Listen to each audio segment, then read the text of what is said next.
नमस्कार मित्रों, आज चिंतन में ईश्वर पर श्रद्धा रखो। अपने प्रथम 12 शिष्यों को ईशा एक दिन पर्वत पर ले गए।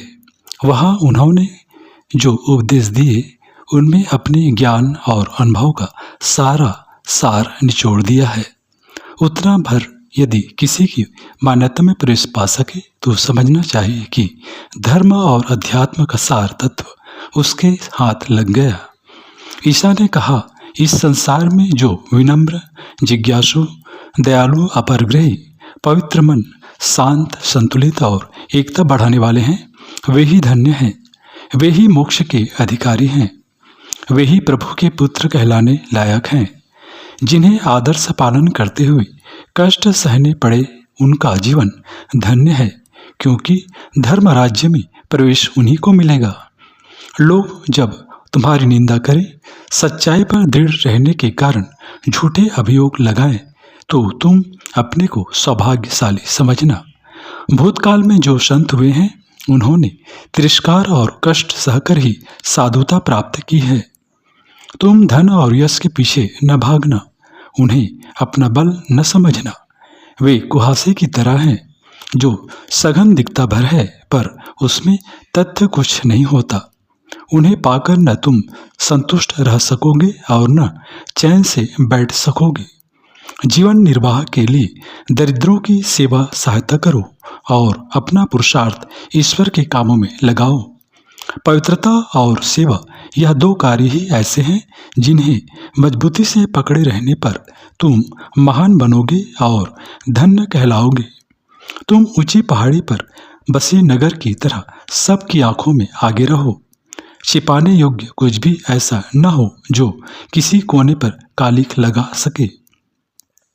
पुरातन कथनों को पत्थर और की लकीर जैसा न मानो, उनमें सत्य के साथ असत्य भी घुल मिल गया है। इसे छानो, पटको और विवेकपूर्वक देखो कि अपनाने योग्य कितना है। जो उचित है उसी का अंगीकार करो। अंधों की तरह किसी के पीछे न चलो, शास्त्रियों के पीछे भी नहीं। क्रोध न करो, न ईर्ष्या, न छल। दूसरे मूर्खता करते हैं तो तुम्हें उनका अनुकरण करने की क्या आवश्यकता। अपना मुंह उजला और हाथ स्वच्छ रखो। दूसरे किस तरह रहते हैं और क्या करते हैं यह ढूंढने के लिए दुर्जनों के समुदाय में मत जाओ। लोग मित्र से प्रेम करते हैं और शत्रु से द्वेष, पर मैं तुमसे कहता हूँ कि बैर रखने और शत्रुता बरतने वाले के साथ भी तुम सज्जनता बरतना। अन्यायी अपनी मौत मरेगा पर सज्जनता सदा जीवित रहेगी। कृतज्ञों के प्रति भी करुणा बरतो, क्योंकि ईश्वर भी वैसा ही करता है। लोग व्यभिचार को बुरा कहते हैं, पर मैं तुमसे कहता हूँ कि न कुदृष्टि से देखना और न पाप का चिंतन करना। संयम ही तुम्हारे साथी और हितैषी हैं। अपने को अधिक अच्छा बना लो ताकि सामान्य जनों पर छाप छोड़ सको।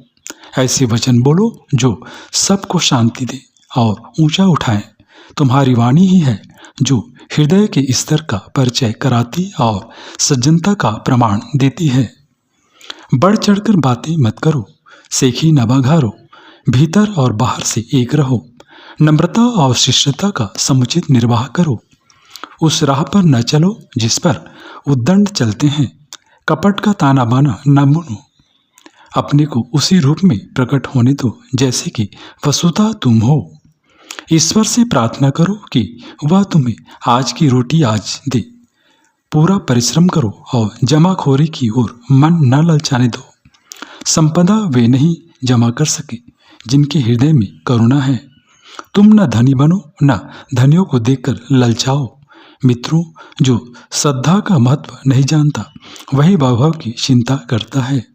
पुरुषार्थ पर विश्वास करो और ईश्वर पर श्रद्धा रखो। श्रद्धा ही मनुष्य को सींचती और आगे बढ़ाती है।